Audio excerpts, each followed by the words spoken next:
بسم الله الرحمن الرحيم. الحمد لله رب العالمين حمد الشاكرين والصلاة والسلام على أشرف الأنبياء والمرسلين وعلى آله وصحبه أجمعين. أما بعد، أعوذ بالله من الشيطان الرجيم. بسم الله الرحمن الرحيم. إن الله وملائكته يصلون على النبي يا أيها الذين آمنوا صلوا عليه وسلموا تسليما. اللهم صل وسلم وبارك على سيدنا مولانا محمد النبي الأمي الحبيب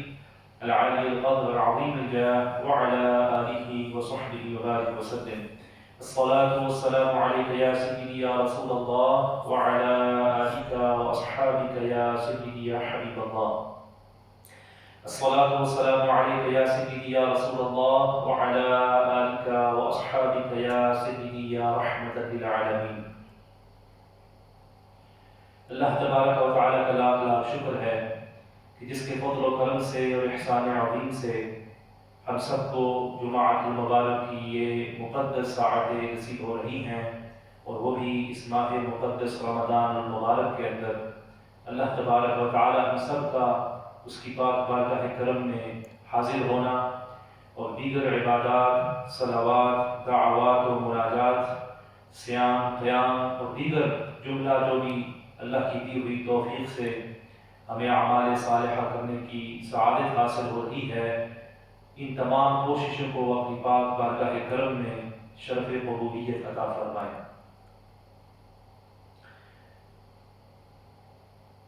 کیونکہ یہ مہینہ نزول قرآن کا مہینہ ہے، اس مہینے کے اندر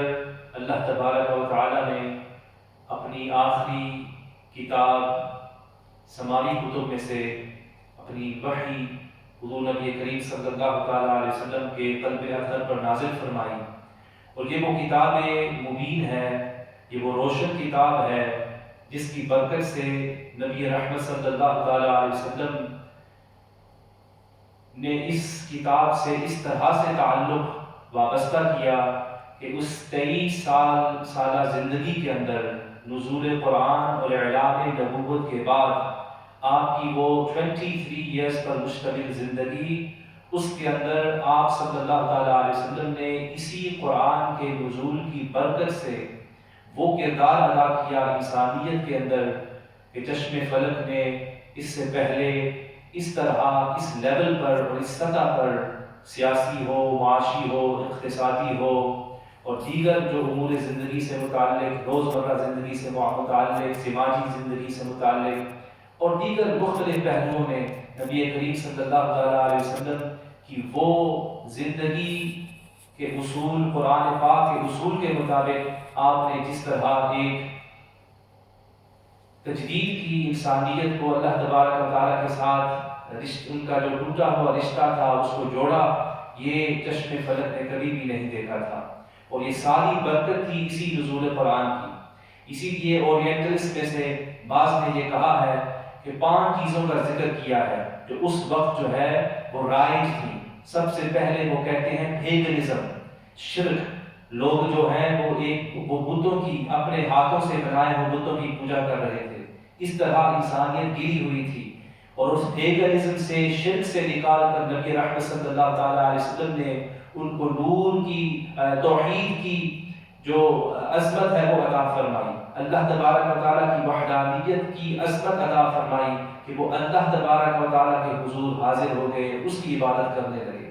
23 سال زندگی کے اندر 1-2 فرد کا بدل جانا یہ بھی ایک بہت بڑی بات ہوتی ہے، لیکن پورے عرب کا اللہ کے حضور جھک جانا، اللہ کو اپنا معبود حقیقی مان لینا، اور اس یعنی تھوڑے سے عرصے کے اندر اس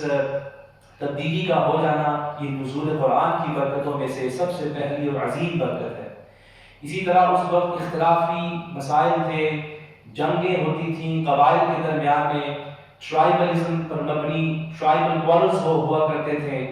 اور نبی کریم صلی اللہ تعالیٰ علیہ وسلم کے اس نزول قرآن کی برکت سے اللہ تبارک و تعالیٰ نے انہیں نیشنل سالیڈارٹی عطا فرمائی، ایک کمیونٹی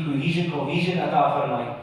وہ کہتے ہیں کہ قومی سطح پر سب متحد ہو گئے، سب ایک ہو گئے، اور وَاعْتَصِمُوا بِحَبْلِ اللَّهِ جَمِيعًا وَلَا تَفَرَّقُوا کی ایک عملی تفسیر بن گئی۔ یہ قرآن کی عظمت کی برکتیں ہیں، نزول قرآن کی عظمت کی برکتیں ہیں۔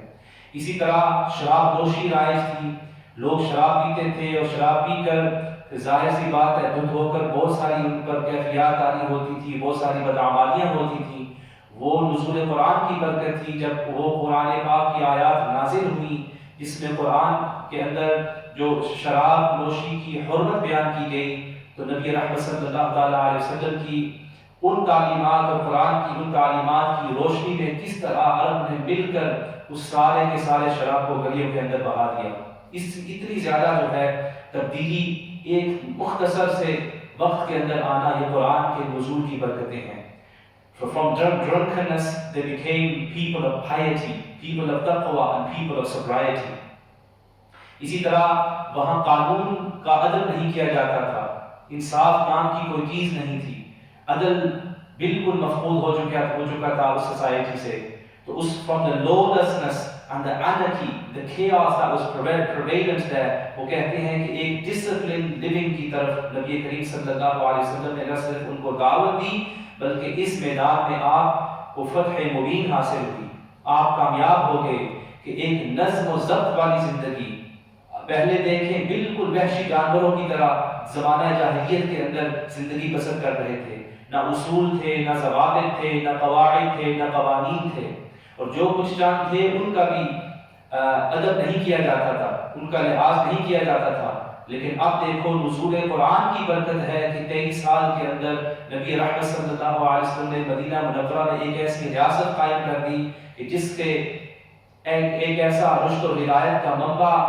اور چشمے رشد و ہدایت کے پھوٹنے لگے کہ جس کی برکت سے جس نے ساری کائنات کو اپنے لپیٹ میں لے لیا اور جس کی برکت سے انسانوں کو نظم اور ضبط والی زندگی گزارنے کی سعادت حاصل ہوئی۔ کہ نظم کسے کہتے ہیں، نظام کسے کہتے ہیں، ڈسپلن کسے کہتے ہیں، سیلف کنٹرول کسے کہتے ہیں، سیلف ریسٹرینٹ کسے کہتے ہیں، یہ ساری چیزیں اسی نزول قرآن کی برکت تھی جو اسی ماہ مقدس کے اندر اللہ تبارک و تعالیٰ نے ہمیں یہ عظیم نعمت عطا فرمائی۔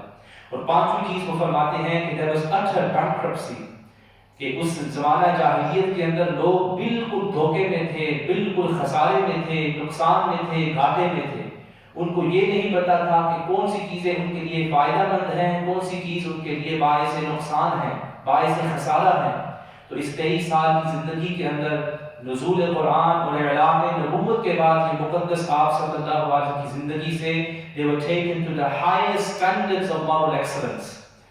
کہ جو اخلاقی اقدار کے اعلیٰ معیار ہیں اس معیار پر نبی کریم صلی اللہ علیہ وسلم نے اس انسانیت کو اپنے ہاتھ مبارک سے، دست مبارک سے لے کر آپ وہاں تک انہیں آپ نے پہنچا دیا۔ اور 23 سال کے مختصر سے عرصے کے اندر یہ ساری کی ساری برکتیں تھیں اس نزول قرآن کی، جو غار حرا میں جس کی ابتدا ہوئی 27 لیلۃ القدر ماہ رمضان مبارک کے اندر، جب حضور نبی کریم صلی اللہ علیہ وسلم پر یہ پہلی وحی نازل ہوئی، اقرأ بسم ربک الذی خلق، read in the name of your Lord who created. خلق الانسان من علق، the one who created man from a blood clot۔ اور آگے پھر دوسری جو آیات ہیں، تو اس قرآن پاک کی وحی کی ابتدا اور آغاز کی برکت سے اللہ تبارک و تعالیٰ نے انسانیت کے مقدر بدل دے۔ جو ایک ذرہ ناچیز تھے وہ آج رشک آفتاب بن گئے۔ وہ عمر جو پہلے خطاب کے بیٹے سے پہچانا جایا جاتا تھا اور اس کے کردار کے اندر وہ ساری باتیں تھیں، آج وہی عمر امیر المومنین بنا ہوا ہے اور اس عظیم منصب پر فائز ہے۔ اسی طرح باقی صحابہ کرام کے ساتھ بھی ایسا ہی ہے۔ تو سارے صحابہ کرام کی اس طرح زندگیوں کا بدل جانا اور ان کو پھر رضی اللہ عنہم ورضوا عنہ کی عظمت کو حاصل کر لینا، یہ نبی کریم صلی اللہ تعالیٰ علیہ وسلم کے اس آخری اور سب سے عظیم معجزہ کی برکت ہے جس کو قرآن پاک کہتے ہیں، نزول قرآن کی برکت ہے۔ اس لیے ہمیں چاہیے کہ اس ماہ مقدس کے اندر اس قرآن پاک کو صرف تلاوت تک محدود نہ کریں، بلکہ اس سے اپنی زندگی کے اندر جس قدر بھی ہم سے ہو سکتا ہے استفادہ کرنے کی کوشش کریں، اس میں تدبر کریں، تفکر کریں، اس کے اندر جو احکام ہیں ان پر عمل پیرا ہوں، جو اوامر ہیں ان کو، جو اللہ تعالیٰ نے جن باتوں کا حکم دیا ہے ان کو بجا لائیں، اور جو نواہی ہیں جن میں اللہ تبارک و تعالیٰ نے ہمیں ان چیزوں سے، جن چیزوں سے روکا ہے ان سے اجتناب کریں، اور اس قرآن پاک کے اندر جو اخلاق ہیں ان کو اپنائیں، ان کو اختیار کریں۔ یہ قرآن پاک کے نزول قرآن کے سب سے بڑے تقاضوں میں سے عظیم تقاضا ہے جو اس وقت امت مسلمہ کو ضرورت ہے اس چیز کی۔ آگے نپولین جو ہے وہ ایک بہت بڑا اپنے وقت کا مشہور و معروف شخصیت تھی۔ وہ لکھتا ہے کہ جب اس نے یہ دیکھا نا 23 سال 23 ایئرس حضور نبی کریم صلی اللہ علیہ وسلم کی یہ مقدس زندگی اور تاریخ انسانیت میں وہ سنہرا باب جس کی کوئی مثل نہیں ملتی، کوئی مثال نہیں ملتی، تو وہ بھی اس بات پہ مجبور ہو گیا اور وہ کہنے لگا، اس نے یہ بات لکھی ہے، آن ریکارڈ موجود ہے، I hope the time is not far off when I shall be able to unite all the wise and educated men of the countries and establish a uniform regime based on the principles of Quran, which alone are true and which alone can lead man to happiness. وہ کہتا ہے کہ وہ وقت دور نہیں ہے کہ جب میں ساری دنیا کے جتنے بھی ممالک ہیں ان میں جو تعلیم یافتہ طبقہ ہے، جو حکمت والے لوگ ہیں، جن کو اللہ نے حکمت عطا کی ہوئی ہے، تعلیم اور تربیت کے اعلیٰ میں معیار پر فائز ہیں، ان سب کو جمع کر کر ایک ایسی حکومت قائم کروں جس کی بنیاد قرآنی اصول ہوں۔ وہ قرآنی اصول جو صرف اور صرف حق، اگر کوئی چیز ہو سکتی ہے تو یہی قرآنی اصول ہیں جو حق ہو سکتے ہیں، جو حق کا درجہ ان کو قرار دیا جا سکتا ہے کہ حق، یہ they are the truthful principles of how we live our lives۔ وہ فرماتے ہیں، وہ کہتا ہے کہ which alone can lead man to happiness، یہی قرآنی اصول ہیں جو ایک شخص کو شقاوت کے اندھیروں سے نکال کر یہ سعادت کی معراج تک پہنچانے والے اصول ہیں۔ یہی وہ اصول ہیں جس سے ایک انسان کو خوشی نصیب ہو سکتی ہے، ایک انسان کو سرور نصیب ہو سکتا ہے، سکون اور اطمینان نصیب ہو سکتا ہے۔ تو وہ بھی اس بات کو کا اقرار و اعتراف کرنے پر مجبور ہو گیا۔ اسی طرح ایک اور مورخ ہے، وہ لکھتا ہے لاماتائن، if greatness of purpose, smallness of means and astounding results are the three criteria of human genius, who could dare to compare any great man in modern history than Muhammad sallallahu alaihi wasallam۔ وہ کہتا ہے کہ اگر کامیابی کے لیے اور عقل انسان کے کمال کے لیے اگر تین باتیں معیار قرار دی جائیں کہ اگر یہ تین باتیں موجود ہوں تو وہ جس شخصیت کے اندر یہ تین باتیں موجود ہوں تو وہ اس پوری انسانیت میں سب سے زیادہ کامیاب ترین انسان ہے۔ وہ کہتا ہے کہ اگر گریٹنس آف پرپس، نصب العین کا اور زندگی کے مقاصد کا عظیم ہونا، جس وجہ سے زندگی گزاری جاتی ہے، جس نصب العین سے زندگی گزاری جاتی ہے، جس مقصد کے لیے حیات گزاری جاتی ہے، زندگی بسر کی جاتی ہے، اگر اس کی عظمت کو دیکھا جائے، اور پھر اسمالنس آف مینز کہ جو اسباب کی قلت کو دیکھا جائے کہ نبی رحمت صلی اللہ علیہ وسلم کی وہ زندگی کے اندر اس طرح سے اسباب نہیں تھے جس طرح آج ہمارے ہاں اس میڈیا کے ذریعے اور نشر و اشاعت دین کے سلسلے میں ہمارے لیے یہ ٹیکنالوجی اور سائنس مددگار ثابت ہو رہی ہے، اس طرح تو وہ اسباب نہیں تھے۔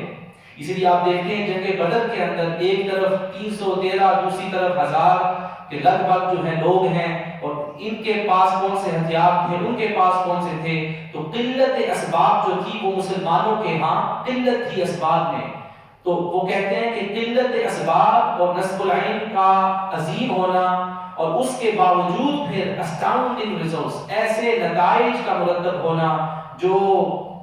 بہت عظیم ہیں، جو بہت بڑے نتائج ہیں، اگر یہ ساری چیزیں اس کو کرائٹیریا اور معیار بنا دیا جائے کامیابی کے لیے تو انسانیت کے اندر صرف ایک ہی شخصیت ہے جس کے قریب کوئی اور جا ہی نہیں سکتا، اور وہ محمد عربی صلی اللہ علیہ وسلم کی ذات پاک ہے۔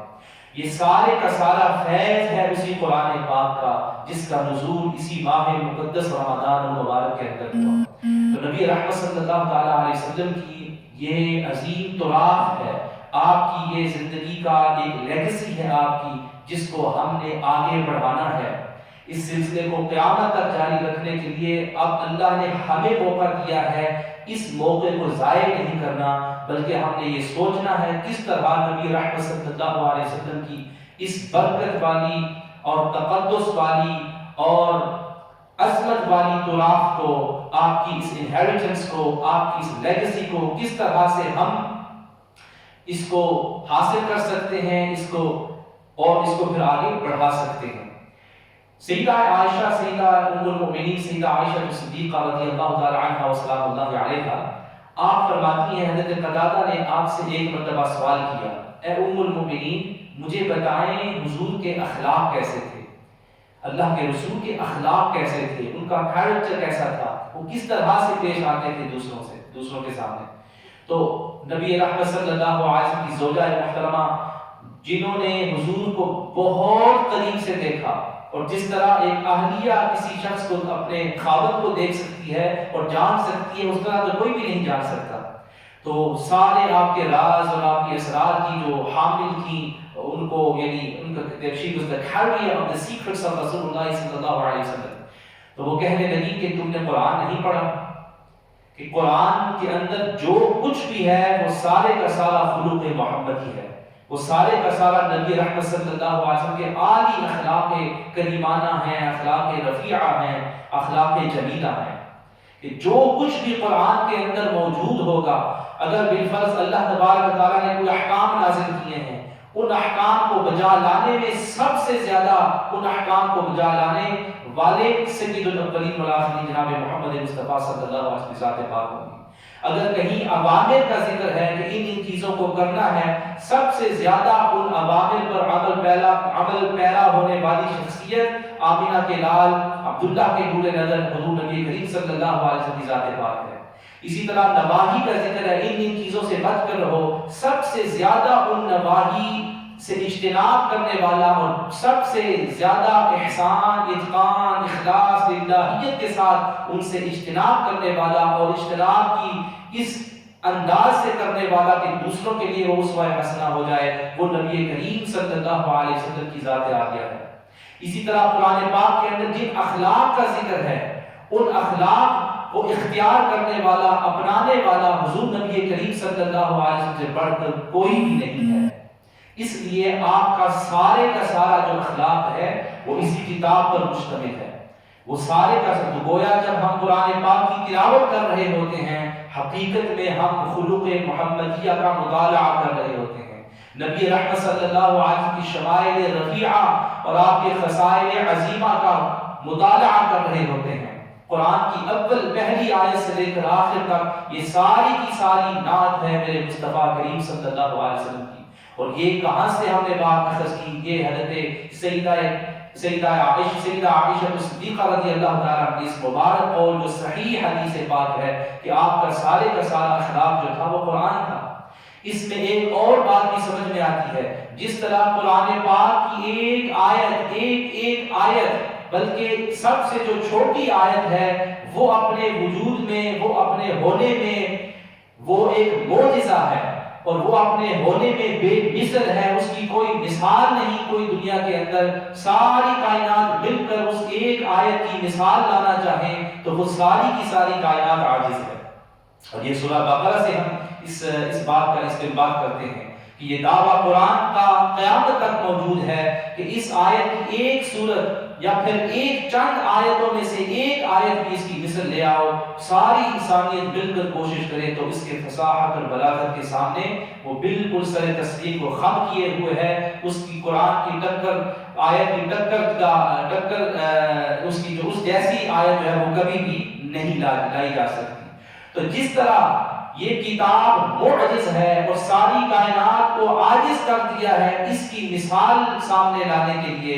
سب عاجز ہو گئے ہیں، اسی طرح چونکہ میرے آقا صلی اللہ علیہ وسلم کے سارے اخلاق اس قرآن پر مشتمل ہیں، تو اس سے یہ بات بھی ہم اس بات کا استنباط کر سکتے ہیں، اس بات کو سمجھ سکتے ہیں کہ خلق محمدیہ کا ثانی اور مثل بھی نہیں ہو سکتا۔ ساری کائنات مل کر حضور کے اخلاق جیسے کسی کے اخلاق سامنے لانا چاہے تو بالکل وہ عاجز ہے، وہ ایسا کر ہی نہیں سکتی۔ اسی لیے امتناع نذیر کا مسئلہ جو ہے وہ بڑا ہمارے ہاں مشہور ہے، اور اہل علم اس سے باخبر ہیں، جانتے ہیں کہ نبی کریم صلی اللہ علیہ وسلم کی جیسا اور کوئی نہیں ہو سکتا، جس طرح قرآن جیسی اور کوئی کتاب نہیں ہو سکتی، کتاب معجز ہے، دوسروں کو عاجز کر دینے والی ہے، اسی طرح چونکہ یہ قرآن حضور کے اخلاق ہیں، حضور نے ان کو اپنا لیا ہے، حضور قرآن حی ہیں، حضور صلی اللہ علیہ وسلم is the living Quran, the walking Quran, the talking Quran. He's adopted the akhlaq of the Quran, the characteristics of the Quran. Just like the Quran is such a book that cannot be, the challenge can never be met in producing another book like the Quran. In the very fact, another ayah like any of the ayahs of the Quran, in the very same way, the whole of humanity were together and to produce any one characteristic and quality of the Prophet sallallahu alaihi wasallam, like that of the Prophet sallallahu alaihi wasallam, they would not be able to do so. This is the mu'jiza and the miracle of the khuluq of Rasulullah sallallahu alaihi wasallam. How Allah has connected the khuluq, the character of Rasulullah sallallahu alaihi wasallam with the Quran. And if this is the character, the khuluq of the Messenger sallallahu alaihi wasallam, imagine the very that of the Messenger sallallahu alaihi wasallam. اگر اخلاق محمدیہ کا یہ مقام ہے کہ ان جیسا کوئی نہیں، نہ اس کی کوئی مثل ہو سکتا ہے، نہ اس کا کوئی ثانی اس جیسا کوئی ہو سکتا ہے، نہ اس کا کوئی مشابہ ہو سکتا ہے، نہ اس جیسا کوئی ہو سکتا ہے، اس کی کوئی نہ نظیر ہو سکتی ہے، نہ مثل ہو سکتا ہے۔ اخلاق تو صفات ہوتے ہیں، جب اخلاق کا یہ مقام ہے تو ذات مصطفیٰ کا مقام کیا ہوگا؟ وہ یقیناً ایسے ہی ہے جس طرح حضرت صدیق اکبر رضی اللہ تعالیٰ نے ایک آپ کا مشہور قول ہے کہ حقیقت محمدیہ وہ صرف اللہ تبارک و تعالیٰ ہی کی ذات ہے جو وہ جاننے والی ہے، ہماری عقل اس حقیقت سے کہ ادراک کرنے سے ناقص ہیں، عاجز ہیں۔ تو خلق مصطفیٰ صلی اللہ علیہ وسلم قرآن پاک کی آیات پر مشتمل ہے، اسی لیے سورہ الانعام کے اندر آیت نمبر 90 میں اللہ تبارک و تعالیٰ نے اس سورۃ پاک اس آیت سے قبل چند انبیاء کرام کا ذکر فرمایا، اس کے بعد ان کے اخلاق کا ذکر کر کر اللہ نے نبی رحمت صلی اللہ تعالیٰ علیہ وسلم کو یہ ارشاد فرمایا اولئک الذین ھدی اللہ، کہ یہ جتنے بھی لوگ ہیں، یہ جتنے بھی برگزیدہ چنیدہ اللہ کے مقبول نبی ہیں، رسول ہیں، پیغمبر ہیں، جو اللہ کے مقبول بندے ہیں، اللہ کے مقبول نبی ہیں، یہ سارے کے سارے اللہ تبارک و تعالیٰ کی طرف سے ہدایت یافتہ ہیں، یعنی اللہ کی ہدایت سے ان کو نبوت، رسالت اور اس کے بعد اس کے تقاضوں کو پورا کرنے کی توفیق ملی ہے۔ یہ اللہ تبارک و تعالیٰ کی ہدایت سے ان کے کردار کے اندر وہ عظمت آئی ہے۔ پھر اس کے بعد نبی کریم صلی اللہ تعالیٰ علیہ وسلم کو حکم ہوا اللہ کی طرف سے فَبِهُدَاهُ مُقْتَدِهْ، اے میرے محبوب یہ جتنے بھی نبی آپ سے پہلے آئے ہیں، حضرت آدم علیہ السلام سے لے کر حضرت عیسیٰ علیہ السلام تک، کہ جتنے بھی نبی آئے ہیں ان کی ہدایت کی پیروی کرو، جو ان کو ہدایت ملی ہے اس کی پیروی کرو، ان کی اس ہدایت کی پیروی کرو، اقتداء کرو۔ اب یہاں پر سوال پیدا ہوتا ہے کہ یہاں ہدایت سے مراد کیا ہے؟ کہ جب نبی کریم صلی اللہ علیہ وسلم کو حکم ہو رہا ہے کہ آپ سے پہلے جو انبیاء کرام گزرے ہیں ان کی ہدایات کو لے کر ان پر عمل پیرا ہوں، ان کی اقتداء کریں، تو اس ہدایت سے مراد کیا ہے؟ اس میں حضرت امام فخر الدین رازی رحمۃ اللہ علیہ ارشاد فرماتے ہیں کہ یہاں سے ہدایت سے مراد ان کے اخلاق ہیں۔ یہاں ظاہر سی بات ہے معرفت کے اندر تو پیروی نہیں ہوتی، اگر پیروی ہو، اور نہ ہی احکام کے اندر پیروی ہو سکتی ہے، کیونکہ احکام پہلے نبیوں کے مختلف تھے، ان کی شریعتیں مختلف تھی، اور نبی کریم صلی اللہ علیہ وسلم کی شریعت مختلف ہے، تو نہ معرفت میں اقتداء ہو سکتا ہے عقائد میں، اور نہ ہی احکام کے اندر پیروی ہو سکتی ہے، بلکہ یہاں ہدایت کا جو مفہوم ہے وہ صرف ایک ہی معنی ہے، ان انبیاء کرام کے اندر جو اچھے اوصاف تھے، جو اچھی خوبیاں تھیں، جو اچھی خصلتیں تھیں جن کا قرآن نے ذکر کیا، اے میرے حبیب آپ ان کو اپنا لیں، آپ ان کو اختیار کر لیں۔ اب مثال کے طور پر حضرت موسیٰ علیہ السلام کو اللہ تبارک و تعالیٰ نے ایک قوت عطا فرمائی تھی، ایک جلال عطا فرمایا تھا، اور کثیر معجزات سے نوازا تھا، تو اے حبیب آپ ان کی قوت کو اپنائیں، ان کو اختیار کریں۔ حضرت داؤد علیہ السلام، حضرت سلیمان علیہ السلام، ان کا وصف تھا شکر کرنا، اللہ کی نعمتوں پر وہ بہت زیادہ شکر کرتے تھے۔ اے حبیب آپ ان کے اس آپ کی ان کی یہ جو خصلت ہے ان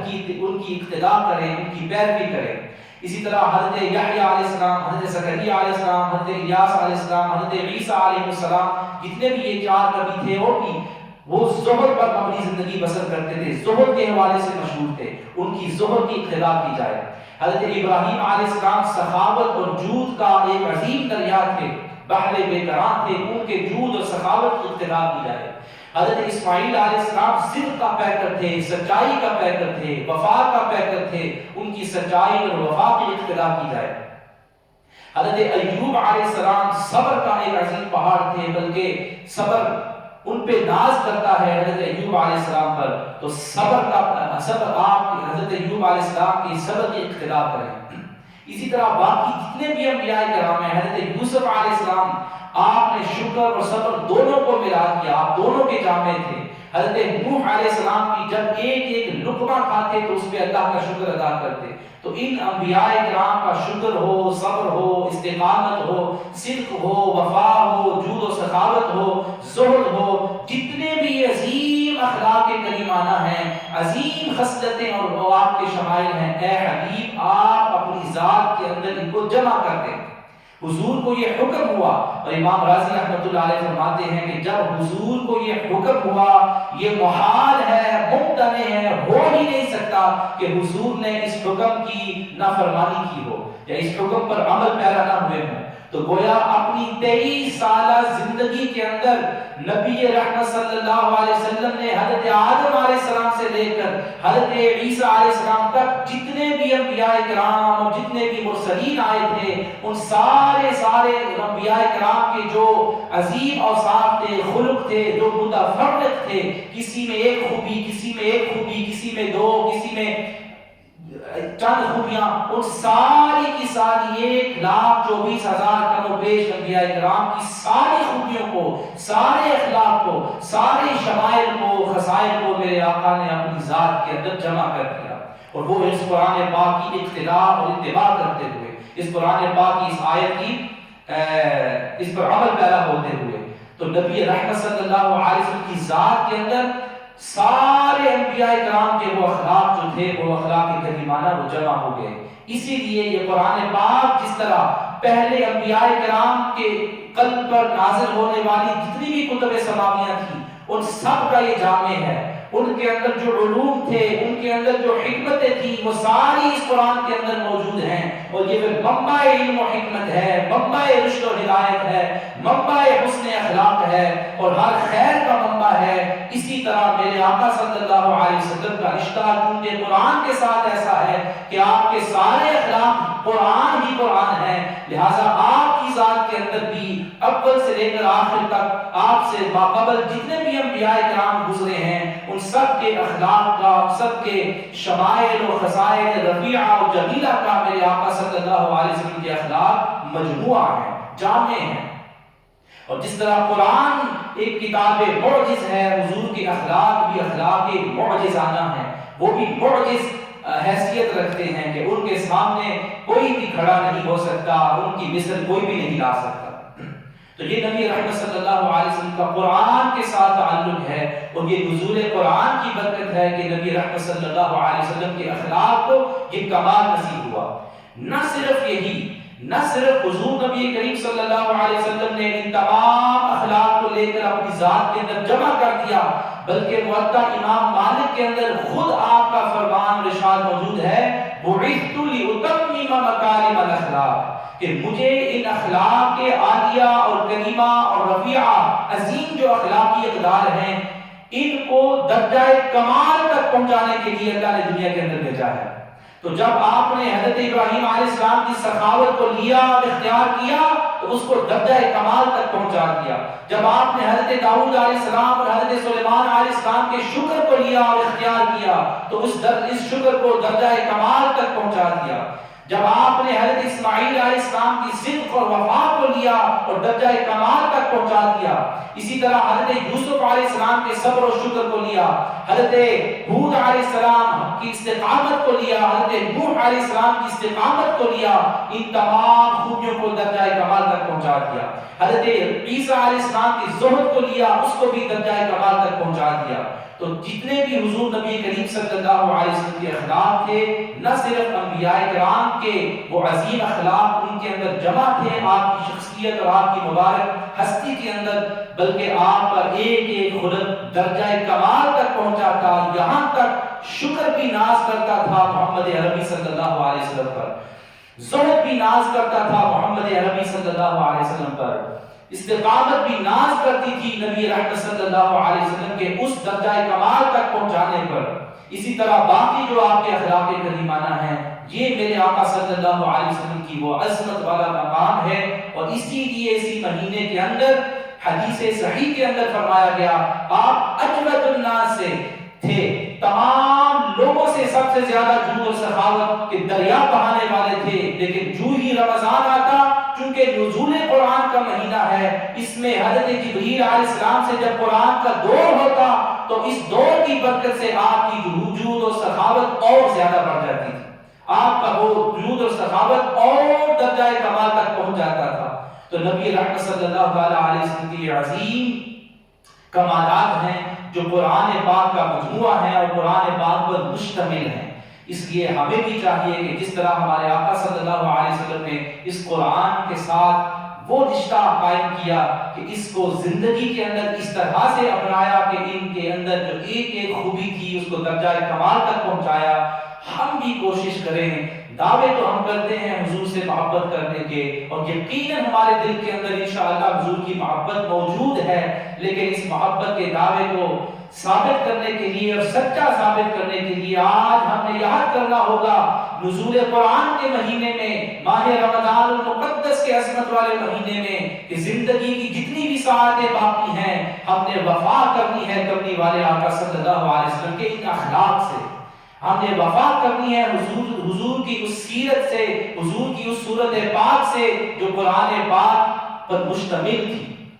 جن کا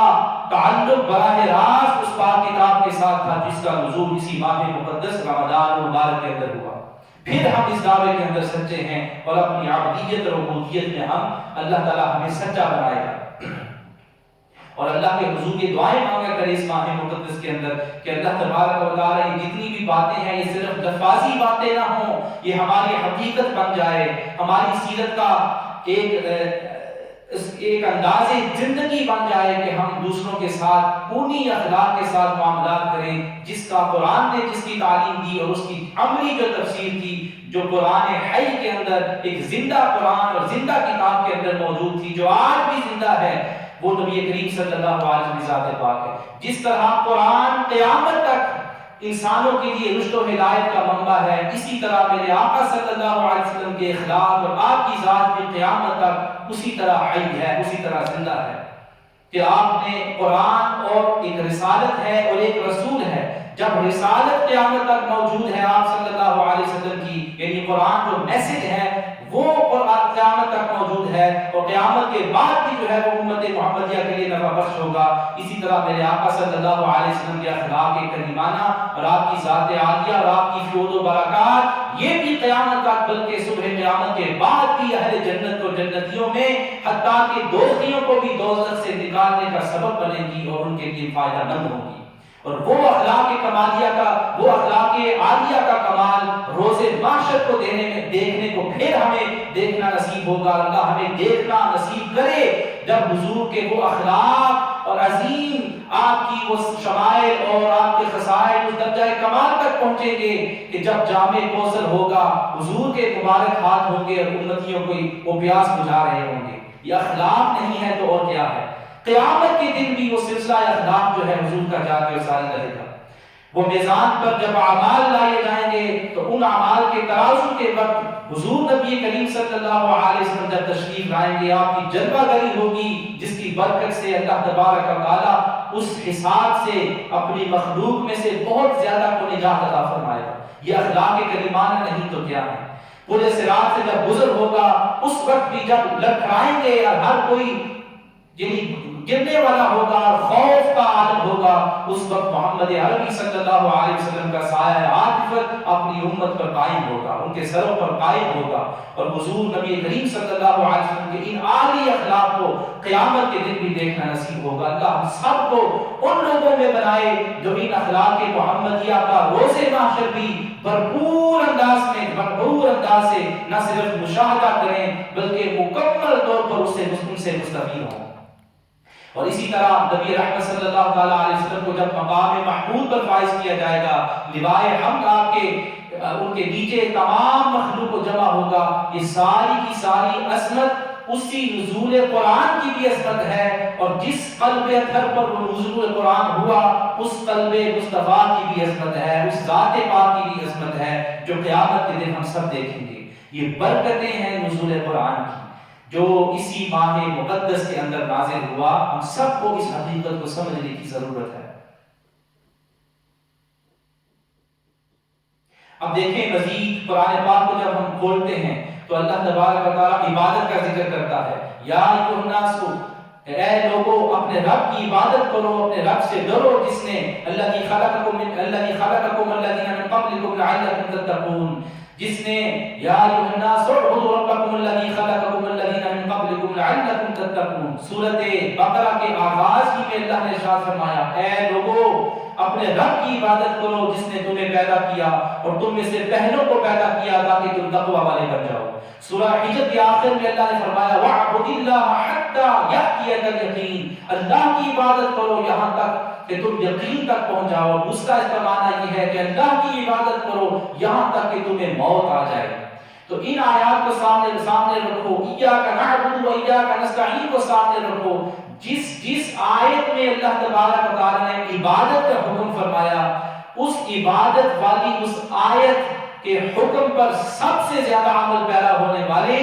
وہ حضور نبی کریم صلی اللہ علیہ وسلم کی ذات پاک کی۔ حسنین کے نانا تھے، فاطمہ کے پاپا تھے۔ حضور نبی کریم صلی اللہ علیہ وسلم کی عبادت کا یہ عالم تھا کہ حضرت عائشہ صدیقہ فرماتی ہیں، اب دیکھو ایک اور آیت بھی ہے نا، تتجافى جنوبهم عن المضاجع يدعون ربهم خوفا وطمعا ومما رزقناهم ينفقون۔ سورہ سجدہ کے اندر اللہ نے ارشاد فرمایا یہ وہ لوگ ہوتے ہیں اللہ والے کہ جن کے پہلو بستر سے جدا ہو جاتے ہیں، دل نہیں لگتا اس نیند کے اندر، جب رات کا وقت ہوتا ہے اٹھ کر اللہ کی عبادت کرتے ہیں اور اللہ کو خوف میں اور امید میں دونوں کیفیات میں پکارتے ہیں، دعائیں کرتے ہیں، اور جو ہم نے ان کو رزق دیا ہوتا ہے اس میں سے خرچ کرتے ہیں۔ اس طرح جو بھی آیات ہیں ان کو سامنے رکھیں، حضور کی سیرت کو رکھیں، کس طرح نبی کریم صلی اللہ علیہ وسلم نے ایک ایک آیت پر مکمل درجہ کمال تک جو ہے آپ نے عمل کیا۔ کوئی بھی ایک قرآن پاک کی آیت نہیں ہے جس کے اندر حضور نبی کریم صلی اللہ علیہ وسلم کی عمل پیرا ہونے میں کوئی نقص الیاز ملتا ہو، کوئی کمی ہو۔ ہر ایک کو درجہ کمال تک پہنچایا، اس حکم کو درجہ کمال تک اس کو ادا کیا۔ اسی لیے ام المؤمنین سے عائشہ صدیقہ رضی اللہ تعالیٰ فرماتی ہیں کہ میں نے دیکھا رات کا وقت تھا، حضور عبادت کے اندر مشغول ہیں اور یہاں تک عبادت کر رہے تھے کہ آپ کے پاؤں مبارک سوج گئے تھے۔ اب دیکھو کوئی ہے اس طرح سے اللہ کی عبادت کرنے والا؟ اور پھر حضرت عائشہ عرض کرنے لگی یا رسول اللہ، وہ سورہ فتح کی جو آیت ہے کہ اللہ تبارک تعالیٰ نے تمہارے اگلے اور پچھلے ذنب کو بخش دیا ہے، معاف کر دیا ہے۔ اب ذنب سے مراد کیا ہے؟ علماء کرام کی پھر صرف تعویلات ہیں، تفسیریں ہیں، تشریح ہیں، لیکن جو قول مجھے پسند ہے ذنب سے مراد وہ گناہ ہے الیاذ باللہ حضور سے تو اس کی نسبت نہیں ہو سکتی، بلکہ وہ گناہ جو حضور کے خلاف کیے گئے تھے، اللہ تعالیٰ نے ان کے پہلے اور پچھلے ان لوگوں کے گناہوں کو بھی حضور کے صدقے اور وسیلے سے معاف کر دیا ہے۔ اور اس پر بھی الحمدللہ کافی سارے دلائل ہیں، باقی بھی علماء کرام کی، اعلیٰ حضرت رحمۃ اللہ علیہ کی اور بھی دیگر علماء کرام کی اپنی جو اس میں آراء ہیں۔ تو حضرت عائشہ نے جب یہ عرض کی یا رسول اللہ آپ کے ذنب سب پہلے اور پچھلے معاف ہو گئے ہیں تو آپ کو اس قدر عبادت کی کیا ضرورت ہے؟ حضور جانتے تھے ان آیات کو، سب سے زیادہ جاننے والے تھے، اور حضور فرمانے لگے کیا میں ایک عبد شکور نہ بنوں، اللہ کا شکر کرنے والا عبد نہ بنوں؟ تو اللہ کی شکر اور اللہ کی عبادت کی جتنے آیات ہیں ان کو درجہ کمال تک پہنچانے والے فاطمہ کے بابا حسنین کے نانا محمد عربی صلی اللہ علیہ وسلم کی ذات پاک ہے۔ بلکہ آپ یوں سمجھیں حضور نے نہ صرف ان احکام کو درجہ کمال تک پہنچایا بلکہ آپ کے وسیلہ جلیلہ سے آپ کے امتیوں کو وہ شرف حاصل ہوا کہ انہوں نے بھی ان تمام اخلاق محمدیہ میں سے ایک بہت بڑا نصیب ان کو مقدر میں آیا۔ اب دیکھتے نہیں ہیں حضرت امام شافعی رحمۃ اللہ علیہ قرآن میں اللہ نے ارشاد فرمایا وَرَتِّلِ الْقُرْآنَ تَرْتِیلًا، قرآن کو ترتیل کے ساتھ پڑھا کرو، فَقْرَؤُوا مَا تَيَسَّرَ مِنْهُ، جو تمہارے لیے آسان ہے اس میں سے وہ پڑھو۔ حضور کی قرات کو دیکھو، حضور کی تلاوت کے انداز کو دیکھو۔ اسی طرح قرآن کے اندر ارشاد فرمایا وَإِذَا قُرِئَ الْقُرْآنُ فَاسْتَمِعُوا لَهُ وَأَنصِتُوا لَعَلَّكُمْ تُرْحَمُونَ، جب قرآن پڑھا جائے تو غور کے ساتھ انہماک کے ساتھ اس کو سنو تاکہ اللہ تم پر رحم کرے۔ تو اس قرآن کا سننا ہو، قرآن کا پڑھنا ہو، حضور درجہ کمال تک اس میں پہنچے تھے۔ اب وقت نہیں ہے ورنہ تفصیل کے ساتھ اس بات کو میں سمجھاتا کس طرح کس کیفیت کے ساتھ حضور قرآن کو ترتیل کے ساتھ پڑھا بھی کرتے تھے، قرآن کو پڑھایا بھی کرتے تھے اور قرآن کو سنا بھی کرتے تھے۔ حضرت عبداللہ بن مسعود رضی اللہ تعالیٰ کی مشہور روایت ہے حضور نے مجھ سے فرمایا عبداللہ قرآن پڑھ، مجھے قرآن سنا اور میں نے عرض کی یا رسول اللہ قرآن تو آپ پر نازل ہوا ہے، ہم کس طرح سے پڑھ سکتے ہیں؟ آپ نے فرمایا مجھے محبوب ہے، میں پسند کرتا ہوں قرآن کو سننا۔ تو حضور قرآن کو سنتے بھی تھے اور آپ نے قرآن سماعت کیا۔ سورہ نساء کی آیات کی جب اس آیت تک پہنچے فکیفا کس طرح ہو سکتا ہے اذا جئنا بكل امة بشهيد وجئنا بك على هؤلاء شهيدا، کہ ہم آپ کو ان تمام لوگوں پر گواہ بنا کر سامنے لائیں گے۔ تو اس پہ نبی کریم صلی اللہ علیہ وسلم قرآن کے سننے کی برکت سے آپ کے اندر وہ کیفیت آنی ہوگی کہ آپ رونے لگے،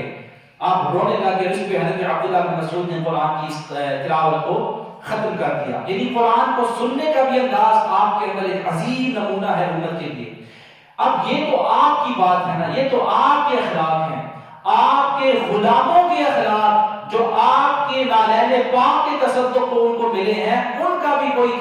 ثانی نہیں ہے، کوئی مثال اور نظیر نہیں ہے۔ کون ہے وہ شخص جو حضرت امام شافعی رحمۃ اللہ علیہ، حضرت امام ابو حنیفہ رحمۃ اللہ علیہ جیسے جلیل القدر کی اس مثال کی کوئی مثل قائم کر سکے؟ اگرچہ کچھ کرامتاً جو ہے ایسے لوگ موجود ہیں، لیکن وہ کرامتیں بھی معجزہ مصطفیٰ کی برکت ہے کہ ہر روز رمضان مبارک کے ہر روز وہ ایک پورے کا پورا قرآن پاک جو ہے وہ ختم کرتے تھے،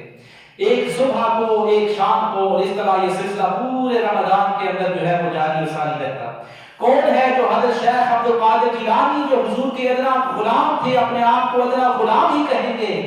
وہ ان کی ٹکر کا کوئی ایسا ماں نے کوئی جو ہے ہمارے سے وجود میں لایا ہو ایسا شخص جو 40 سال تک اس عرصہ دراز میں، دوسری روایت میں 25 سال تک عشاء کی نماز سے جو وضو کر رہے ہیں اسی وضو سے نماز فجر کو ادا کر رہے ہیں۔ تو یہ وہ حضور کے امتیوں کا جب یہ مقام ہے کہ انہوں نے قرآن پر اس طرح عمل کیا، تو وہ جن کا خلق ہے ہی قرآن، تو ان کی عظمت کا جو ہے اندازہ ہم کیسے لگا سکتے ہیں؟ اسی طرح نماز عبادت کے بارے میں حضرت ثابت بنانی رحمۃ اللہ علیہ کے بارے میں آتا ہے کہ جب حلیۃ الاولیاء میں موجود ہے، یہ عظیم تابعی تھے کہ جب ان کو دفن کیا گیا تو ان کو دفن کرنے والوں نے دیکھا کہ وہ قبر کے اندر بھی نماز پڑھ رہے تھے، اور ساتھی کو کہا یہ آپ نے دیکھا یہ کیا کر رہے ہیں؟ اس نے کہا خاموش ہو جاؤ، بالکل کسی کو بتانا نہیں۔ جب وہ واپس گھر آئے تو اس کے ثابت بنانی رحمۃ اللہ علیہ کے بیٹے کے پاس گئے، تمہارا باپ کون سا عمل کرتا تھا کہ جس کی برکت سے اس کو یہ عظمت نصیب ہوئی ہے؟ نماز قبر ہے اور اس میں بھی نماز کو قائم کر رہا ہے۔ انہوں نے کہا میرے باپا کا ایک عظیم معمول تھا، 50 سال وہ ہر رات اللہ کے حضور قیام اللیل کرتے تھے، اور قیام اللیل کے جب بعد سحری کا وقت ہوتا تو ان کی ایک ہی خواہش ہوتی تھی، اے اللہ جب قبر ہو اور ثابت بنانی اس قبر کے اندر جائے تو تیری اس عبادت سے محروم نہ ہو. اس قبر کے اندر بھی نماز کا سلسلہ قیامت تک جاری کر دینا. اور اللہ تبارک و تعالیٰ نے ان کی اس دعا اور خواہش کو قبول کیا اور ان کی قبر کو ایسا کر دیا جو اللہ تبارک و تعالیٰ کی تجلیات کا مظہر بن گئی، ایک منبع اور مرکز بن گیا، جس سے قرآن پاک کی برکت اور حضور قرآن کی برکت سے قیامت تک جو ہے ثابت بنانی نماز کو قائم کر رہے ہیں.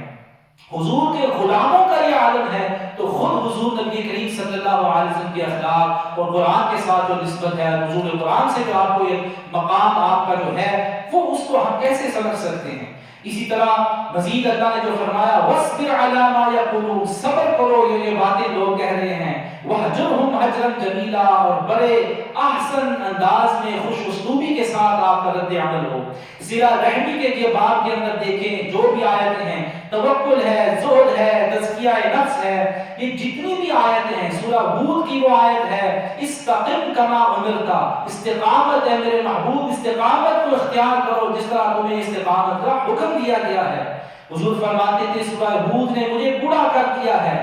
اس ایک آیت کے ٹکڑے کی وجہ سے، جس میں خالق کائنات نے اپنے محبوب سے یہ فرمایا استقم اے محبوب، استقامت، حق پر استقامت. اور وہ اس طرح سے ان اخلاق کریمانہ کو جو آپ نے اختیار کیا ہوا ہے اس پہ اس طرح آپ کی کہیں آپ کی جود کا کمال ہے، کہیں آپ کی زہد کا کمال ہے، کہیں آپ کے توکل کا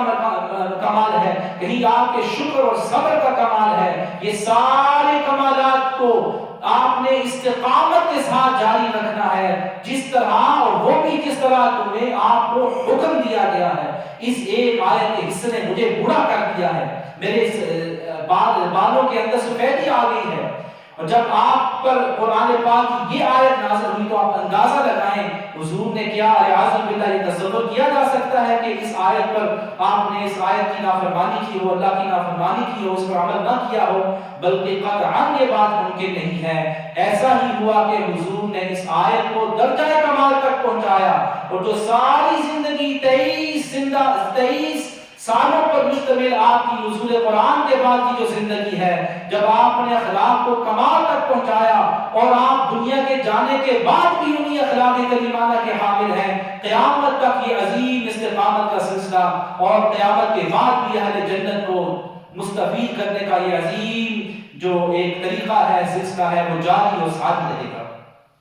اسی طرح جاہد الکفار واغلظ علیہم کی آیات ہیں، جاہدوا فی اللہ حق جہاد، اللہ کے راستے میں جو مجاہدہ کرو جس طرح جہاد کا اور مجاہدے کا حق ہے. اسی طرح حضور کو یہ جو آپ کے عظیم اخلاق کریمانہ تھے، پھر انشاءاللہ کبھی اس پر تفصیل کے ساتھ بات ہوگی کہ اللہ تبارک و تعالیٰ نے کس طرح حضور کو غصے کو پینے والا اور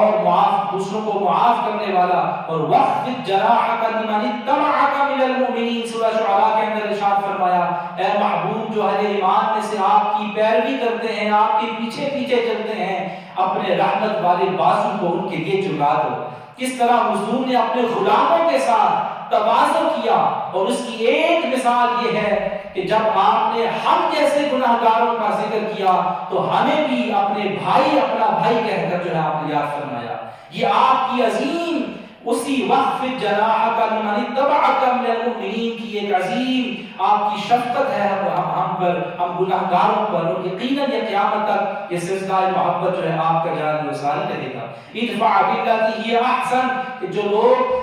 برائی کرتے ہیں محبوب تم آپ ان کے ساتھ اچھائی کرو، بہترین انداز سے ان کا رد عمل کرو. اب آپ کی ساری زندگی کے اندر دیکھ لیں، 23 سالہ زندگی کے اندر جب کبھی بھی آپ سے کسی نے برائی کی کہیں اگر تو آپ نے ہمیشہ رد عمل ایسا کیا جو قرآن کے ان تمام احکام کے موافق تھا. عمیر بن وہب آپ کو قتل کرنے کے لیے آ رہے ہیں اور آپ ان کے لیے دعائیں کر رہے ہیں، ان کو معاف کر رہے ہیں. اسی طرح صفوان بن امیہ جب انہوں نے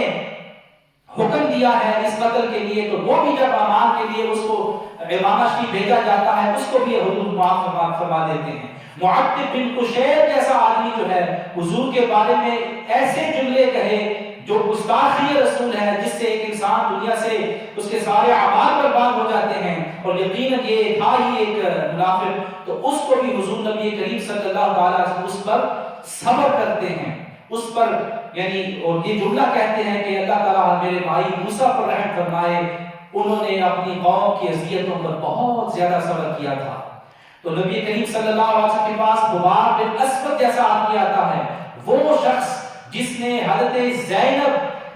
سلام اللہ علیہ رضی اللہ عنہا وہ تیر مارا، بلکہ وہ ایک نیزہ تھا، وہ نیزہ مارا اور اس کی وجہ سے آپ حاملہ تھی اور آپ کو مسکیریج ہو گیا، وہ حمل ظاہر ہو گیا۔ ذرا اندازہ لگائیں ہماری بیٹیوں کے ساتھ اور بہنوں کے ساتھ کوئی ایسا کرے تو کوئی ہے کوئی لال جو سامنے آئے اور کہے جو ہے میں ایسے شخص کو معاف کر دوں گا؟ یہ صرف اور صرف ایک ہی واحد شخصیت ہے اور وہ میرے آقا صلی اللہ علیہ وسلم جو آمنہ کے لال تھے، عبداللہ کے نور نظر تھے، انہوں نے ایسے شخص کو بھی معاف کر دیا۔ اور جب حضرت سلمہ جو آپ کی میٹ تھی وہ آئی اور کہنے لگی کہ حباب کو مخاطب کر کہ تو کون، اپنے آپ کو کیا سمجھتا ہے، تجھے پتہ نہیں تو نے یہ کیا وہ کیا، اس وقت حضور نے کہا اس کو چھوڑ دو، جب اس نے کلمہ پڑھ دیا ہے، اگرچہ زیادتی محمد عربی کی بیٹی کے ساتھ کی ہے، کلمہ پڑھ دیا ہے، محمد عربی کے اس بیٹی کے باپ کو اللہ تعالیٰ نے ساری کائنات کے لیے رحمت بنایا ہے،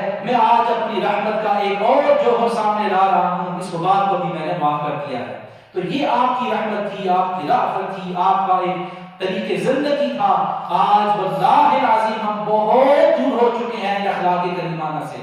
ہمارے گھروں کے اندر وہ لوگ ہیں، سال بیت گئے ہیں جنہوں نے ایک دوسرے کے ساتھ سلام نہیں کیا، وہ لوگ موجود ہیں جو قطع کلامی کے مرتکب ہیں، وہ لوگ بھی ہیں جو ایک دوسرے کو ملنے کے لیے آمادہ بھی نہیں ہوتے، صلح کی کوشش بھی کرنے لگے اور پھر بھی جو ہے وہ بہانے تلاش کرتے ہیں، نہیں وہ ایسا ہے وہ ایسا ہے، ایسی بات ہے، وہ ہمیشہ رکاوٹیں جو ہے تلاش کرتے ہیں اس صلح اور صلہ رحمی کے قائم کرنے میں۔ تو آج ان کو بھی عبرت حاصل کرنی چاہیے اور اپنے نبی کے اس عظیم عظمت والے کام کو اپنانا چاہیے اور ایک دوسرے کو اللہ کی رضا کے لیے معاف کر دینا چاہیے۔ اسی طرح یہ سلسلہ جو ہے بہت طویل ہے، بہت لمبا ہے، اللہ تعالیٰ نے توفیق عطا فرمائی، چند گزارشات آپ کے سامنے رکھی ہیں۔ میں نے انگلش کے اندر بھی کچھ کہنا تھا لیکن وقت جو ہے وہ کافی مؤخر ہو گیا ہے۔ پچھلے جو جمعہ کی قضا تھی وہ بھی الحمدللہ ادا ہو گئی ہے، تو اس سلسلے میں بھی امید ہے کہ آپ معاف اور درگزر فرمائیں گے اور یہ باتیں جو ہیں انشاءاللہ اس پر آپ خود بھی عمل کریں گے اور میرے لیے بھی دعا کریں گے، تمام اہل ایمان کے لیے دعا کریں گے کہ اللہ تبارک و تعالی ہم سب کو ان باتوں کو کہہ کر سچائی کے ساتھ، احسان کے ساتھ، اتقان کے ساتھ ان کو کہنے اور سننے کے بعد ان پر عمل پیرا ہونے کی توفیق عطا فرمائے اور ایسے عمل کی توفیق عطا فرمائے جو براہ راست اللہ تبارک و تعالی کے حضور پیش ہو، اس کو اس عمل کو شرف قبولیت کا تاج مل جائے اور شرف قبولیت کی عظمت مل جائے۔ اللہ تبارک تعالی ہم سب کو یہ توفیق عطا فرمائے۔ Just very briefly in English, what can I say? I've already mentioned so many things regarding the blessed habits of the Prophet sallallahu alaihi wasallam. My dear brothers and sisters, those who are listening within their homes, life is very short. We all will be coming to an end very soon. And honestly, this just like this blessed month of Ramadan, it'll go. It gives with it a great lesson for each and every single one of us. What is that? Life too will come to an end. And everything that we've been working for, all of our ambitions in life, all of them will come to an end. The only thing that will benefit us is how much of the blessed legacy of the Prophet sallallahu alaihi wasallam we've embraced in this life. Every single command that Allah gave in the Quran, the Prophet sallallahu alaihi wasallam, he would act upon that, he would live that, and he would demonstrate that practically in his life with perfection, with excellence, with the highest level of sincerity. And there is no one who can question his excellence, his perfection, and his level of sincerity in performing any of those things. Like for example, when Allah says, وَعْبُدِ اللَّهَ حَتَّى يَأْتِيَكَ الْيَقِينُ, worship Allah until death comes to you. Look at the Prophet sallallahu alaihi wasallam. He's about to leave this world. He's in his final moments in the state of sakaratul maut. That the effects of death are visible upon him, and he's sweating, and he's in that state. And despite that, he commands his Sahaba, one of them on his right, one on his left, and they both take the Messenger sallallahu alaihi wasallam. He's got his arms around them, and they take the Messenger sallallahu alaihi wasallam to the masjid, and he's not even able to walk. The narrators mentioned that his feet he was literally being dragged. He wasn't even able to walk. He wasn't even able to lift his blessed feet because of his weakness. But yet he's in that state of ibadah, in that state of worship. Why? Because his Lord, who loves him more than anyone else, has told him, worship me till you leave this world. Worship me till those final moments come to you. This is how the Prophet ﷺ was in his responding to the call of Allah subhanahu wa ta'ala. And this is why every single command that the Quran gives us, the Prophet ﷺ perfectly did that to the point that Allah said about him, لَقَدْ كَانَ لَكُمْ فِي رَسُولِ اللَّهِ أُسْوَةٌ حَسَنَةٌ. In the Messenger of Allah, indeed, you have a beautiful example. How do you worship Allah? Look at Muhammad Rasulullah. How do you associate with others and how do you interact with others? Look at Muhammad Rasulullah. How do you be a beautiful, perfect, loving, caring father and parent? Look at Muhammad Rasulullah. How do you behave as a son, as a brother, as a cousin, as a member of the community, as a relative? Look at Muhammad Rasulullah. How do you act as a foster brother and towards your foster parents? Look at Muhammad Rasulullah. How should you be in terms of forgiving others for the sake of Allah? And those who intentionally abuse you, those who mock you, those who persecute you, even those who have tried to kill you, even those who have attempted to assassinate you, even those people, when they seek forgiveness, how do you forgive them? Look, at no other gate we will find that guidance except for one, and that is the door of Muhammad Rasulullah sallallahu alaihi wasallam. Look towards the Prophet, how he was even with those who hated him, even with those who were full of Islamophobic ideologies within their hearts and such filth that they are throwing rubbish and they are throwing the intestines of animals upon him, and yet he's turning around and he's saying, I have been sent as a rahmah, I have been sent as a mercy to this entire universe, not as a la'an, not as someone who curses others. This is the beautiful example of the Prophet, and this all echoes the hadith of the Prophet sallallahu alaihi wasallam, Sayyidah Aisha Siddiqa radiyallahu ta'ala anha.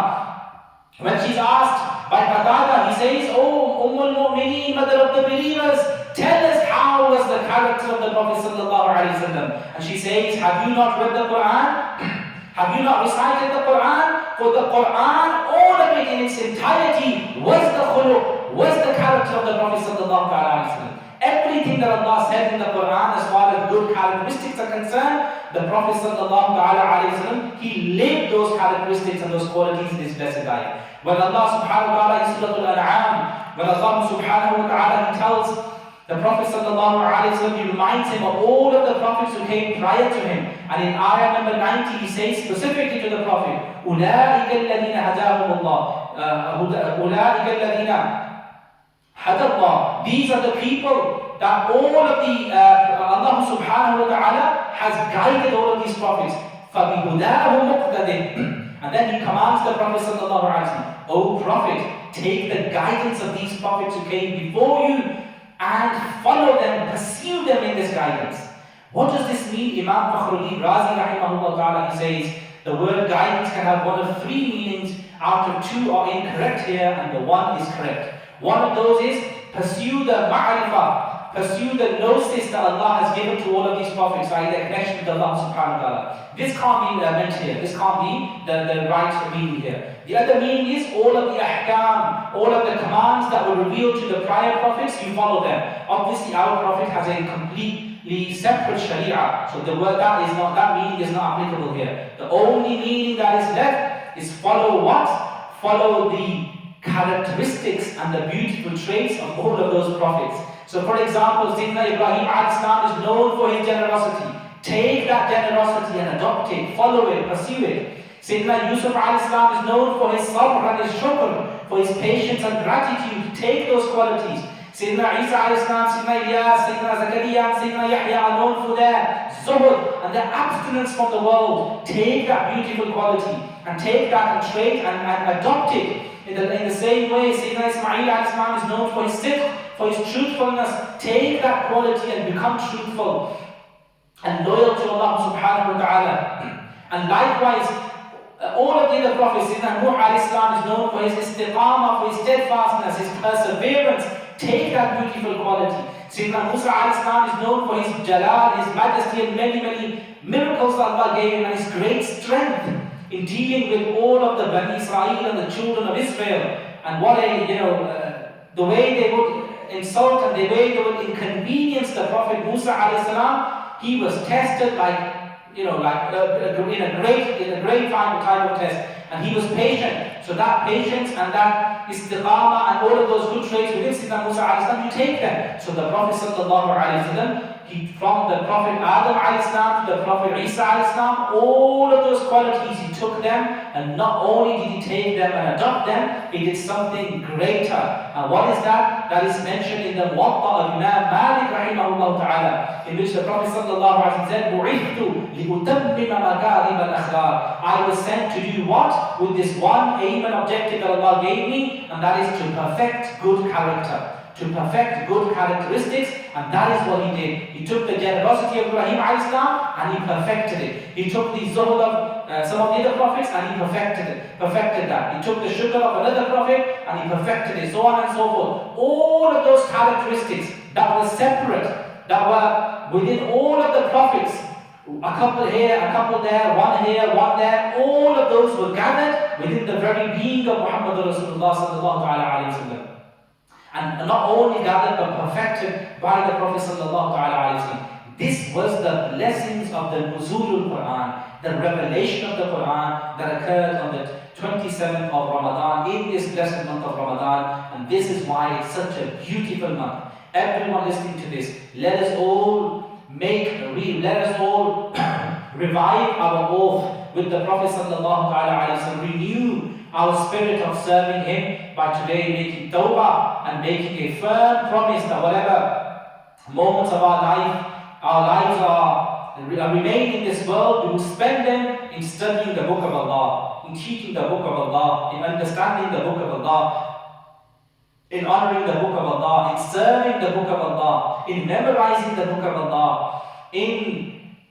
living the book of Allah, in practicing and implementing the book of Allah subhanahu wa ta'ala, because that is the only thing that will benefit us in this world. And wallahi,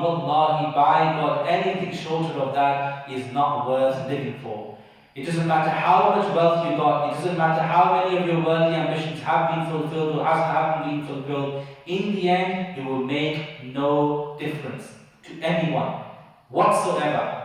The only thing that will be of benefit to you is the Quran that you take, your portion of the Quran that you take in this world, from this world, when we leave this world. I ask Allah subhanahu wa ta'ala, by the fadl of Allah subhanahu wa ta'ala, in these blessed months, that He allows each and every single one of us to connect to His most beautiful book in this blessed month of Ramadan in a way that benefits us. Inshallah, after the blessed month of Ramadan, we will begin, inshallah, as we have been doing previously as well, once all of this lockdown and all of the different phases of the lockdown are over. Inshallah, we'll continue our classes. Please, I urge everybody, let's enroll into these classes, let's study the book of Allah subhanahu wa ta'ala, let's study the Arabic language, and let's try to, inshallah, come to a level where we are able to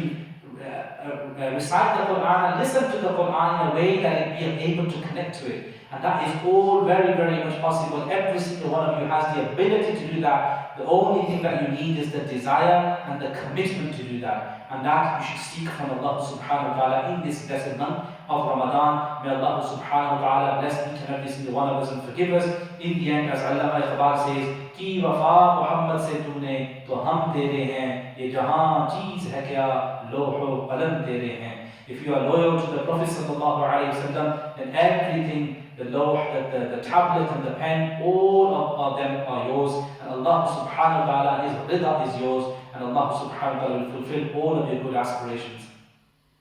Let's conclude with dua. Alhamdulillah Rabbil Alameen. Hamda shakirin wa salatu wa salamu ala sayyidil anbiya wal mursalin wa ala alihi wa sahbihi ajma'in.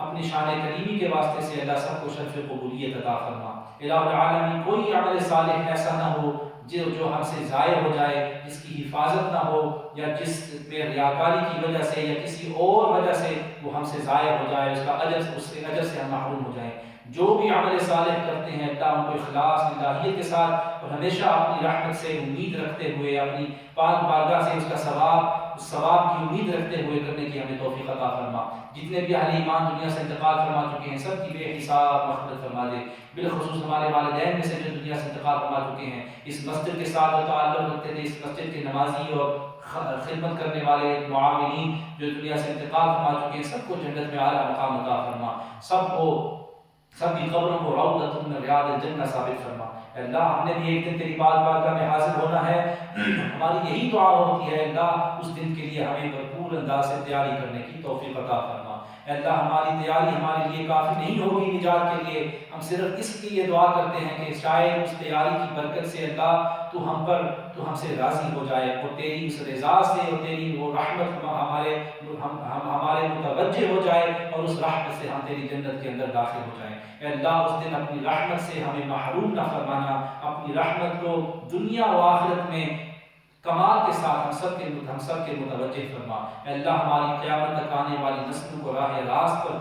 گامزن فرما۔ جتنے بھی ہمارے بچے گمراہ ہو گئے ہیں، جو ڈرگس کے اندر چلے گئے ہیں، الکحل شراب نوشی میں چلے گئے ہیں اور گمراہی میں چلے گئے ہیں، جن کے عقائد فاسد ہو گئے ہیں، جن کے اعمال برباد ہو گئے ہیں، یا اللہ ہماری اپنی ہی کرتوت اور ہماری اپنی بدعمالیوں کی وجہ سے، ہماری اپنی عدم تربیت کی وجہ سے شاید یہ سب کچھ ہوا ہے۔ اللہ ہمیں معاف فرما اور اپنے فضل و کرم سے ان کو واپس اپنی پاک بارگاہ میں لوٹنے کی توفیق عطا فرما۔ اے اللہ کوئی بھی اس وقت جو اس دعا کے اندر شریک ہے ایسا نہ ہو سوائے اس کے کہ اس کی جتنی بھی دلی مرادیں ہیں وہ اللہ کو اپنے فضل جو جائز ہیں، جو نیک ہیں، وہ تیرے فضل و کرم سے پوری ہوں۔ الہ العالمین بڑوں کا کو احترام کرنے کی توفیق عطا فرما، اپنے آئمہ کا کو احترام کرنے کی توفیق عطا فرما، اپنی مساجد اور مساجد کے مقتدیوں کا اور اس کی خدمت گزاروں کا بھی ادب و احترام کرنے کی توفیق عطا فرما۔ جس کو تو نے جو منصب اور جو ایک مقام عطا فرمایا ہے اللہ ان سب کو اس منصب کا اہل بنا، اہل ثابت فرما اور ان سب کو اس منصب کے اندر متمکن بھی فرما اور ان سے عظیم اپنے دین کی خدمات بھی انہیں عطا فرما اور ان سے لے لے اور ان کو اللہ اس منصب پہ اپنے راضی رہنے کی اور شکر کرنے کی توفیق عطا فرما۔ ہم سب کو استقامت عطا فرما، تمام فتنوں سے فساد سے محفوظ فرما۔ بالخصوص ہم بھی سید منور حسین شاہ صاحب جماعتی ان کی والدہ محترمہ کے لیے دعا کرتے ہیں اللہ تبارک و تعالیٰ ان کو جنت میں اعلیٰ مقام عطا فرما، اور جتنا بھی عظیم حضور کا خانوادہ ہے اور حضور کے عظیم چشم و چراغ ہیں حضرت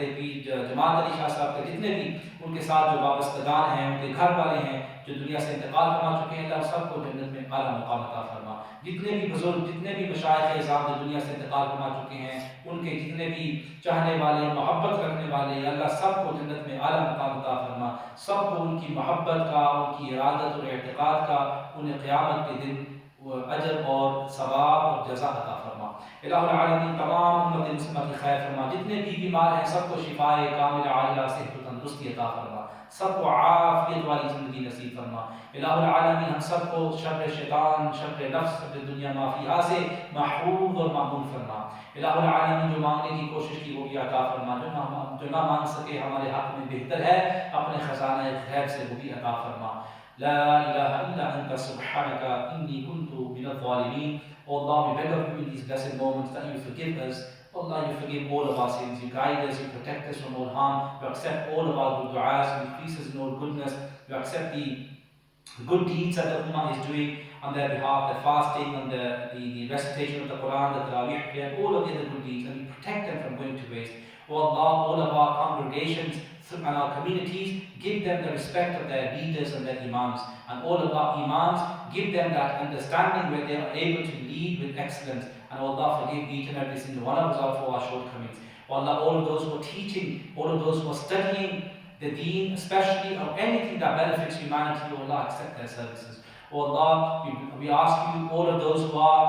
serving humanity in any shape or form, protect their services from going to waste and accept their services. O Allah, all of those who are in need, the Muslims of Palestine, the Muslims of Kashmir, the Muslims throughout the world who are in any type of difficulty, we ask you to remove that difficulty, to grant them relief from the pain and suffering, and to bring about relief in the Ummah of the Prophet sallallahu alaihi wasallam. O Allah, the beautiful character of Rasulullah sallallahu alaihi wasallam, allow us to be the warith, allow us to be the waratha, the inheritors and the heirs of the beautiful legacy and the beautiful character of Rasulullah sallallahu alaihi wasallam. O Allah, forgive us, protect us from all evil, from everything that's regrettable or harmful to us, either in this world or the next. O Allah, accept all of our good dua, protect our offspring and our children from all harm, give them long, righteous, blessed lives, and may those people, especially, O Allah, who seek to have children, who have this desire to have children, Ya Allah, we beg of you by the dua of Sayyidina Zakaria alayhi salam, that you grant each and every single one of them a righteous offspring. Ya Allah, we beg of you that you grant them a righteous offspring, a blessed offspring with complete well-being. Ya Allah, accept this dua, for you are the one whose beloved has promised that du'as are accepted. We especially make dua for those brothers and sisters of Allah, and all of those who are in any type of, who are having problems with rishtas, either before marriage they're looking for good rishtas, or after marriage they're having problems. Ya Allah, remove their problems and create good means for each and every single one of them. O Allah, grant them, accept their good du'as and keep their marriages intact, and whatever you have decreed for each and every single one of us, Ya Allah, Ya Muhawwil al-Ahwal, Hawwil halana al-Ahsan al-Hal, or the one who changes states, change all of our states to better states, and allow us to be in that state of shukr at all times, Ya Allah, and make life easy, especially for those who are seeking to get married and finding it difficult to find the right rishta. Allah, give them patience, and may that when that opening comes, inshallah, may it come in such a way that brings them immense happiness, and they look back and they say, Alhamdulillah, for that patience Allah gave me, Allah rewarded me for that patience. Ya Allah, bless all of our community and take from us. Especially we pray for those who are serving at the food bank. Ya Allah, you know what they're doing in day and night, how they are spending their time. Ya Allah, take from them greater services, accept their services. All of those who contributed, who have donated to the food bank, Ya Allah, you know of their donations and their contributions. Accept all of their services, Ya Allah. Forgive them and save and protect their services from going to waste. And Allah, keep us in that state of unity, in that state of togetherness. Allow us to respect one another, allow us to respect our elders and to love and have compassion to our younger ones. Ameen, ameen, ameen. Yasallahu anna Sayyidina Muhammadin sallallahu alayhi wa sallam ma huwa ahlu. May the happiest day of our lives be the day that we meet you. May every other day be spent in the best of preparation and yearning for that day, each greater and better than the previous. And may the last word when we leave this world be La ilaha illallah Muhammad Rasulullah sallallahu alayhi wa sallam. Ameen, ameen, ameen. Yasallahu anna Sayyidina Muhammadin sallallahu alayhi wa sallam ma huwa ahlu. Ameen. Rahmatika ya arhamar rahim.